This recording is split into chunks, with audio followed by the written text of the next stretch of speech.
Raigarh taekwondo association एवं करनाला taekwondo academy के संयुक्त प्रयासों से ताइक्वांडो कलर बेल्ट परीक्षा का आयोजन करनाला स्पोर्ट्स एकेडमी में इतवार को किया गया था।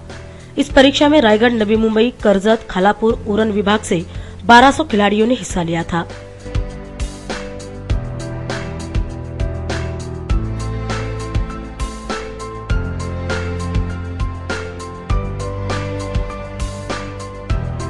तो इस अवसर पर शेकावश के जिला सचिव बालाराम पाटिल, मिलिंद पाठारे, विनायक गायकवाड़, पीजी सोलंकी, स्मिता म्हात्रे, रायगढ़ जिला ताइक्वांडो एसोसिएशन के अध्यक्ष सुभाष पाटिल आदि गणमान्य उपस्थित थे।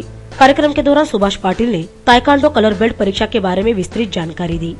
ताइक्वांडो या खेळाची पहिला जिल्हास्तरीय होतोय, राज्यस्तरीय, नंतर राष्ट्रीय, नंतर आंतरराष्ट्रीय आणि ऑलिम्पिक गेम असल्यामुळे याचा खूप मोठ्या प्रमाणात भारतामध्ये प्रसार आणि प्रचार झालेला आहे आणि महाराष्ट्रामध्ये सर्वात जास्त आपल्या रायगडमध्ये आणि नवी मुंबईमध्ये, कारण आज कर्नाला स्पोर्ट्स अकॅडमी मध्ये सर्वात चांगल्या सुविधा आपल्या खेळाडूंना इथे मिळतात। आणि तुमच्या माहितीसाठी हे सांगतोय की जे स्टेडियम त्यांनी उभारलेलं आहे, माननीय आमदार विवेक पाटील साहेब कर्नाला स्पोर्ट्स अकॅडमीचे ते अध्यक्ष आहेत आणि ताइक्वांडो असोसिएशन महाराष्ट्राचे ते उपाध्यक्ष आहेत।